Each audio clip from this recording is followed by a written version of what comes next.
제가 교회 부임한 지 얼마 안 됐을 때 일입니다. 한 집사님 가정을 신방하게 됐습니다. 그러니까 아주 오래 전의 일이죠. 신방을 가는데 신방을 함께 가던 전도사님이 집사님에게 연락을 받았다고 이렇게 얘기하시는 거예요. 집사님이 연락을 주셨는데 그 집사님 남편이 교회를 안 다니고 계셨거든요. 그런데 오늘 마침 쉬는 날이라 집에 계신대요. 그런데 남편한테 목사님 신방 오신다는 얘기를 안 했다는 거예요. 왜 안 했는가 하면 목사님 오늘 신방 오신대요. 그럼 도망갈 테니까 어떻게든지 목사님과 함께 예배를 한번 드리게 하고 싶어서 말씀을 안 드렸다는 거예요. 이제 정말 도착해서 보니까 집사님은 이제 신방 오는 걸 알고 있었으니까 이렇게 기다리고 있었는데 남편분은 조금 당황한 듯한 모습이셨어요. 그래도 막 방에 들어가더니 방석을 꺼내가지고 와가지고 이렇게 자리를 펴주면서 목사님 여기 와서 앉으십시오 하면서 반갑게 맞아주시더라고요. 그 집사님 생각대로 남편 함께 예배를 드리게 된 겁니다. 그런데 이렇게 방석을 준비해서 자리를 마련해 주면서 반갑게 목사님 여기 앉으세요 하고 이렇게 맞아주시긴 했는데, 근데 문제가 하나 생겼습니다. 뭐냐면 저한테 방석을 준 게 아니라 함께 같이 갔던 전도사님에게 방석을 내주시는데 저를 막 좀 밀치면서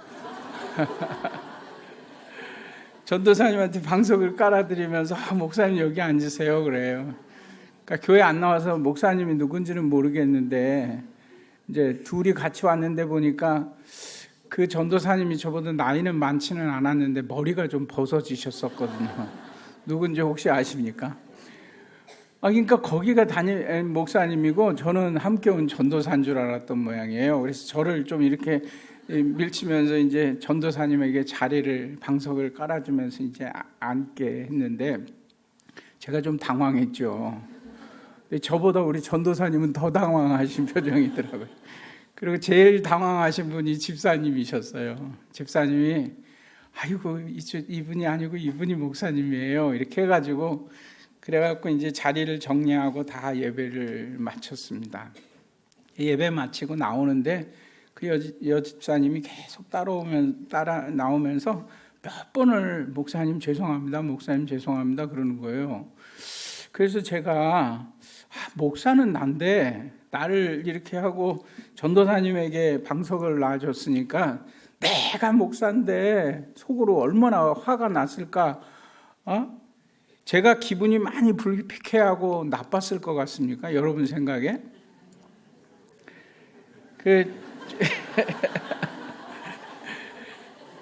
죄송해하는 집사님에게 제가 하하 웃으면서 이렇게 얘기했어요. 집사님 제가 보기보다 좀 동안이죠. 아주 오래전의 일인데 그때 그 장면들이 제 머릿속에 기억이 납니다. 사람들 중에는 자신의 권위가 무시당했다고 생각되어질 때 그거를 참지 못하고 갑자기 헐크로 변하는 사람들이 있어요. 그런데 그런 사람들이 하나같이 입에서 쏟아놓는 똑같은 말이 있습니다. 뭔 줄 아세요? 내가 누군데 이런 말이에요. 내가 누군데 이런 표현이죠. 어떤 국회의원이 어떤 모임을 하는데 이제 끝날 시간을 준비해서 이제 대리 기사를 불렀던 모양이에요. 근데 대리 기사가 이제 도착했는데 갈 생각을 안 하고 대리 기사를 그냥 기다리게 해놓고 30분 거의 1시간 가까이 되도록 떠나질 않는 거예요. 그러니까 대리 기사는 시간이 돈인데 빨리 운전하고 또 이렇게 해야 되는데 그래서 기다리다 안 되겠어서 이제 조용히 가가지고 죄송합니다. 제가 다음 약속이 있어서 더 못 기다리고 이제 가야 되겠습니다. 그랬대요. 그랬더니 이 사람이 누구라고요? 국회의원. 감히 국회의원을 보고 그렇게 얘기했다고 순간 아까 얘기한 것처럼 헐크로 변했어요. 그러면서 그 대리기사한테 막 삿대질을 하면서 내가 누군데, 내가 임마 국회의원이야 막 이러고 소리를 쳤던 모양이에요. 그 옆에 술 취한 일행 동행들이 그 대리기사를 마구 폭행했답니다. 신문에 난 기사들 이야기입니다. 아시안 경기가 진행되고 있을 때 아시안 게임 경기장에 그 경기 종목 협회장이래요. 이거 굉장히 힘이 있는 사람이겠죠. 협회 회장이니까. 근데 이제 선수들이 대기하고 있는 선수 대기실에 자기가 알고 있는 지인 몇 명을 데리고 가서 선수들 만나게 하고 이렇게 자기가 회장이라는 걸 좀 뽐내고 싶었던 모양이에요. 그래가지고 알고 있는 지인 몇 명을 데리고 선수 대기석에 들어가려고 그러는데 경비업체 직원이 규정대로 출입증이 없는 분은 못 들어갑니다. 안전상 규정을 그렇게 저희는 받았기 때문에 선수 보호 차원에서 출입증이 없는 분들은 함께 가실 수가 없습니다. 이랬다는 거예요. 그러니까 협회장이 어떻게 됐겠습니까? 내가 누군데? 그래서 거의 그냥 발칵 집어져가지고 그 경비 직원을 향해서 10분 동안, 거의 10분 동안 온갖 폭언과 욕설을 막 퍼부으면서 폭행을 했답니다. 내가 누군데? 뭐 내가 이 경기장에서는 왕이야. 내가 협회장인데 감히 경비 주제에 나보고 들어가라 말아라, 내가 데리고 온 사람을 들어가라 말아라 그랬다고 온갖 폭언과 또 이렇게 폭행을 했다. 뉴스에 난 얘기들입니다. 한번 생각해 보세요. 그 사람이 왜 입에서 내가 누군데라는 소리가 나왔을까? 비행기 안에서 끓여준 라면이 마음에 안 든다고 여승무원을 폭행했던 소위 그 라면 상무님 계셔요. 대기업 상무가 됐답니다. 제가 그 앞뒤 얘기는 잘 몰라요. 이분이 회사에서 얼마나 인격이 있고 인품이 있고 또 얼마나 일을 잘해서 그 대기업 임원의 자리에까지 올라갔는지는 잘 모르겠습니다. 그런데 이분이 상무가 그러니까 임원이 된 지 2달 됐답니다. 2달 됐는데 대기업 임원이 됐으니까 얼마나 뿌듯하겠습니까? 그런데 2달 된 이 임원이 비행기에 타가지고 자기가 누군데, 내가 누군데, 그러면서 라면을 막 집어 던지면서 여승무원을 폭행했다고. 임원된 지 2달 만에 사표 내고 퇴직하게 됐다는 뉴스를 여러분 보셨지 않습니까? 백화점 주차 금지 구역, 거기에는 아무도 세우면 안 되는 데잖아요. 그래서 안내하는 경비가 여기는 차를 세우면 안 되는 곳입니다. 차를 좀 옮겨주십시오 하고 정중하게 얘기를 했답니다. 그랬더니 그 사람 입에서도 똑같은 말이 나왔어요. 내가 누군데 이 백화점에 뭐 가장 큰 고객이고 그런데 나중에 알고 봤더니 큰 베이커리 회장님이랍니다. 그 사람들이 가지고 있는 사회적인 신분과 지위가 정말 다른 사람들에게 다 대접을 받고 높임을 받고 그 권위가 인정받아야 될지는 모르겠습니다만은 갑질하는 사람들이 입에서 튀어나오는 공통된 말이 있어요. 내가 누군데. 근데 사실은 이 말은요, 자기가 이만한 지위를 가지고 이만한 위치에 있다라는 것을 나타내기보다 그렇게 말하는 것은 참 부끄럽고 수치스러운 모습 아닙니까? 그렇게 말하는 사람은 스스로 나는 빈 깡통이다 이렇게 얘기하는 거. 나는 인격도 그만큼 안 되고 나는 내가 누군데 하는 사람은 사실은 나는 빈 깡통이다 이렇게 소리 지르는 사람이나 마찬가지예요. 혹시들 여러분들 주변에서 이런 분들 계시면 그냥 속으로 아유 저 사람 비어서 저렇게 소리 지르는구나 이렇게 생각하시면 됩니다. 한마디로 얘기해서 이런 모습을 보이는 사람들 속에는 교만함이 가득 차 있기 때문에 그렇습니다. 내가 누군데, 내가 대강교회 목사인데 나한테 방석 안 주고 전도사님한테 줬어? 제가 그렇게 생각 안 하잖아요. 그렇죠? 그런데 거꾸로 똑같은 내가 누군데 라는 표현인데 성경에 보면 이 표현이 아주 자주 나옵니다. 오늘 본문 말씀에도 모세가 이런 말을 합니다. 본문 11절 말씀 보세요. 모세가 하나님께 아뢰되 내가 누구이기에 바로에게 가며 이스라엘 자손을 애굽에서 인도하여 내리까. 내가 누군데라는 똑같은 표현을 쓰고 있는데 내가 누군 줄 알아? 내가 누군데? 이런 표현을 똑같이 쓰고 있는데 앞에서 제가 말씀드린 거는 교만에 가득 차 있는 고백이지만 오늘 모세가 내가 누군데 라는 표현의 말을 한 것은 정반대로 가장 겸손하고 자기 자신을 있는 모습 그대로 하나님 앞에 내가 누군데 이 일을 감당합니까? 이렇게 고백하는데 이런 표현이 성경에 보니까 아주 많이 나오는 거예요. 모세도 이런 표현을 썼고요. 다윗, 기드온, 바울, 하나님께서 위대하게 쓰신 모든 하나님의 사람들이 언제 이 말을 썼는가? 성경 말씀을 자세히 살펴보니까 소명받는 자리에서, 그러니까 하나님께서 누군가를 특별하게 택하여서 하나님께서 중요한 사명을 맡기실 때 우리는 그것을 소명이라고 얘기하는데 하나님의 사람들이 소명받을 때 그들의 입에서 하나같이 나온 표현의 말이 바로 내가 누구인데, 내가 누군데 이 고백이었다는 것입니다. 오늘 말씀도 보면 3장 10절에 하나님께서 모세를 불러서 모세가 감당해야 될 일생의 중요한 소명을 주시는 거예요. 10절 보세요. 이제 내가 너를 바로에게로 보내어 너에게 내 백성 이스라엘 자손을 애굽에서 인도하여 내게 하리라. 하나님께서 모세에게 소명을 주시는 것입니다. 그 소명이 뭡니까? 너 바로에게 가서 내 백성 이스라엘 민족을 구원해 가지고 내가 너에게 지시할 약속의 땅, 축복의 땅, 언약의 땅으로 이 백성을 이끌어 가라. 그 일을 모세 너한테 내가 맡기는 거야 하고 소명을 주시는 거예요.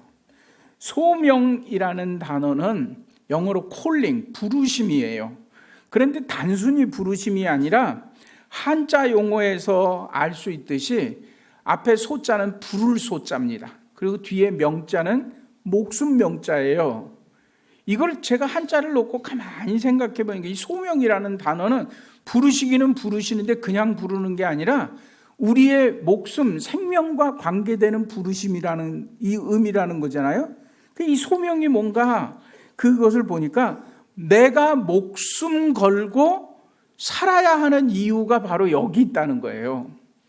하나님께서 우리를 부르셨고 소명을 주셨다면 이 말은 또 무슨 말이냐면 하나님께서 나를 향한 계획을 가지고 계시구나. 이 말이 곧 소명이라는 말입니다.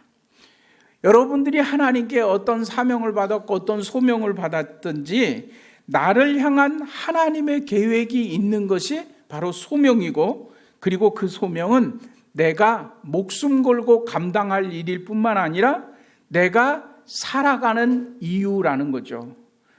그러니까 하나님께서 사람을 그냥 막 지어놓고 만들어 놓으시고 아무렇게나 살아라 이렇게 하신 것이 아니라 우리 각자에게 다 하나님께서는 계획이 있어서 지금 우리를 살아 숨쉬게 하신다는 거예요.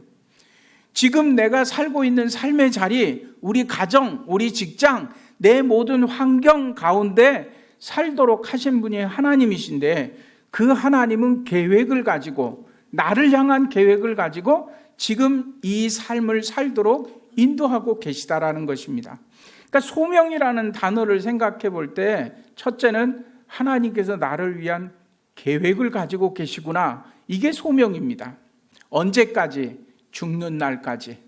이 세상에 소명이 없는 사람은 아무도 없습니다. 왜냐하면 살아있다는 것 그 자체가 하나님께서 나를 향한 계획이 있다는 것이죠. 물론 겉으로 보기에는 담임 목사의 소명도 있고 전도사님의 소명도 있고 교회학교 교사, 찬양대원, 우리 각자 그 달란트는 다르죠. 그런데 하나님께서는 특별한 계획을 가지고 우리 한 사람 한 사람을 계획하고 계시다라는 것이에요. 그것이 바로 우리가 하나님께 받은 소명이라는 단어의 의미입니다. 나를 향한 하나님의 계획은 무엇일까? 여러분들 살아가면서 좀 궁금하지 않습니까? 나를 향한 하나님의 계획을 알게 될 때 사람들은 소명을 받게 되었다 이렇게 고백하고, 그리고 그 소명을 받는 자리에서 사람들은 하나같이 이 고백을 하는 거예요. 내가 누구인데. 사람들의 반응은 성경에 나오는 인물들을 제가 쭉 살펴봤더니 다 하나같이 소명을 받는 순간 첫째는 놀랐습니다. 그리고 아니 내가 이걸 어떻게 이렇게 좀 황당해하는 모습입니다. 잘 보세요. 하나님께서 어느 날 모세를 부르셔서 야, 너 바로에게 가서 내 백성을 이끌고 광야를 거쳐서 약속의 땅에 가라. 그 얘기를 딱 듣는 순간 모세의 반응은 깜짝 놀랐어요. 아니 하나님 왜 나에게, 그리고 내가 이 일을 할 수 있는 사람입니까? 모세의 입에서 나온 반응이 바로 이것입니다. 너무 자신을 향한 계획이 크니까 당황하는 거예요. 예를 들어 보면 기드온도 똑같은 장면이 나옵니다. 기드온은 소명받기 전에 농사를 짓고 있었어요. 그런데 그 당시에 미디안 이방 군대가 맨날 농사 지을 때마다 쳐들어와 가지고 이스라엘에게서 곡식 나단 하나도 안 남기고 다 뺏어갑니다. 추수 때가 되면 어떻게 알았는지 와가지고 싹 쓸어가는 거예요. 그러니까 어느 날 기드온은 야, 요건 내가 지금 밀 타작을 해야 되는데 이거 미디안 군대가 와서 뺏어갈 테니까 몰래 숨어서 밀 타작을 하자. 그리고는 포도주 짜는 틀 속에 살짝 숨어가지고 거기서 밀 타작, 먹을 거 조금 이렇게 타작을 하고 있었어요. 그런 기드온을 하나님께서 부르시는 거예요. 소명을 주시는데 뭐라고 부르시느냐 하면 기드온아 이리 와봐라. 그리고 하나님께서 하신 말씀이 큰 용사 기드온아, 내가 이스라엘 백성 내 백성을 이 미디안 군대의 손에서 너를 통하여 건지리라 이렇게 명령을 하시는 거예요. 너 이제부터 사사로 부름받은 거야. 이스라엘 백성들을 미디안 그 군대에서 건져내, 그들에게서 구원해, 너는 구원자야 하고 사명을 주니까 농사 짓던 이 기드온이 깜짝 놀라서 하는 말이 오늘 모세가 당황해서 하는 것처럼, 아니 깜짝 놀래가지고, 아니 하나님 나를 위해 그런 계획을 가지고 계셨어요? 내가 감당해야 될 소명이 이것입니까? 아니 내가 누군데 내가 이걸 어떻게 합니까? 하나님도 알다시피 나는 그냥 농사꾼인데 내가 어떻게 이스라엘 백성들을 미디안의 손에서 건져냅니까? 잘 보십시오. 이 똑같아요. 다윗도 마찬가지입니다. 하나님께서 다윗에게 사명을 줄 때마다 다윗은 하나님 앞에서 이렇게 기도했어요. 내가 누구며 내 집이 무엇이간데 하나님께서 이렇게 엄청난 은혜를 주시고 나에게 이 일을 감당하라고 하십니까? 사도 바울도 그랬고 다니엘도 그랬고 많은 믿음의 사람, 하나님께 부름받는 소명의 자리에서 그들은 하나같이 내가 누구인데 라는 고백을 하는 거예요. 근데 이 표현은 앞에서 제가 얘기한 그 흥분한 사람들이 내가 누군데 하고 사람들에게 손가락질하며 갑질하던 그 교만이 아니라 자기 자신이 얼마나 부족하고 이 일을 하나님이 계획한 너무나 큰 일을 감당하기에는 나는 너무 모자란 사람입니다, 부족한 사람입니다 라고 고백하는 그 고백이 자신을 돌아보면서 내가 누군데 이 일을 합니까? 이렇게 질문하는 거예요. 오늘 본문에 나오는 모세도 꼭 그렇게 얘기하는 거예요. 하나님에게 아뢰되 내가 누군데 바로에게 갑니까? 내가 누군데 이스라엘 자손을 애굽에서 인도해냅니까? 이렇게 하나님의 계획, 나를 향한 하나님의 계획을 받는 소명의 자리에서 내가 이 일을 감당할 수 있는 사람입니까? 하고 당황하고 놀래 있는 사람에게 하나님께서 반드시 들려주시는 말씀이 있어요. 그게 오늘 12절 말씀에 있습니다. 12절 말씀 보세요. 모세가 내가 누구인데, 그러니까 12절에 하나님이 이르시되 내가 반드시 너와 함께 있으리라. 내가 그 백성을 애굽에서 인도하여 낸 후에 너희가 이 산에서 하나님을 섬기리니 이것이 내가 너를 보낸 증거니라. 그러니까 하나님의 너무 크신 계획을 발견하는 순간, 그 소명의 자리에서 내가 이걸 어떻게 합니까? 내가 누군데? 하는 그 고백을 할 때 하나님께서는 들려주시는 말씀이 내가 반드시, 이 말을 들려줍니다. 이 말은 무슨 말입니까? 하나님의 놀라운 계획은 내 생각보다 훨씬 더 크지만, 그런데 중요한 것은 그 일을 하는 것은 내가 아니라 내게 그 소명을 주신 하나님께서 그 일을 할 수 있도록 힘을 주시고 지혜를 주시고 능력 주시고 여건을 허락해 주신다는 약속을 믿는 믿음입니다. 내가 반드시 너와 함께 할게. 너 혼자 가는 거 아니야. 내가 함께 하는 거야. 그때 모세는 이런 생각을 하는 거예요. 이 일은, 이 엄청난 하나님의 계획된 일은 나를 통해서 하지만 내가 하는 게 아니라 누가 하시는 것입니까? 하나님이 하시는구나. 다윗이 골리앗 앞에 설 때도 이 골리앗 앞에 서는 이거는 나를 통해서 하나님께서 골리앗을 무찌르실 것이지만 내가 하는 것 아니라 내 뒤에 계시는 여호와께서 반드시 나와 함께하여 조롱하는 저 골리앗을 무너뜨릴 것이다. 이게 다윗이 고백했던 믿음이잖아요. 기드온도 마찬가지입니다. 내가 누구이기에 미디안 군대의 손에서 이스라엘 백성을 구합니까? 하고 자신을 향한 놀라운 하나님의 계획에 깜짝 놀라서 내가 누군데라고 고백했더니 사사기 6장 16절에 보면 똑같은 표현이 나옵니다. 하나님이 내가 반드시 너와 함께 있어 그 일을 이루게 하시겠다는 것입니다. 오늘 여러분들이 받은 소명이 무엇입니까? 우리 각자에게 주신 소명이 다 크기가 다르고 모양이 다르고 사명이 다를지 모르지만 여러분들 마음속 깊은 곳에 이거는 하나님께서 나로 하여금 하기를 원하시는 거구나. 하나님의 계획이 여러분들의 온 마음으로 느껴지는 그것이 바로 소명입니다. 그런 감동이 막 오는데 하나님, 내 환경과 여건과 시간과 내가 가진 물질과 내 능력 가지고 내가 그 일을 어찌합니까? 그런 생각이 들 때 하나님 앞에 고백하십시오. 내가 누구인데. 그러면 하나님께서 틀림없이 여러분들에게 이런 믿음을 주십니다. 내가 반드시 너와 함께하여 내가 그 일을 이루게 하리라. 여러분들 마음에 이거 내가 해야 될 일인 것 같은데 하나님께서 나를 통해서 이 일을 하시기를 계획하신 것 같은데 그런 생각이 드는데 내가 할 수 없다라고 생각되어질 때 바로 오늘 이 말씀의 응답이 여러분들에게 축복이 될 줄로 믿습니다.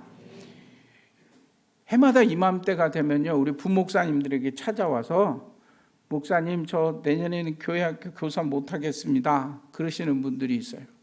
내년에는 저 항해사 못할 것 같아요. 환경이 이렇고 여건이 이렇고 이렇게. 그렇게 얘기하시는 분들 계시면 제가 우리 부목사님들에게 그러면 그만하시라 그러세요.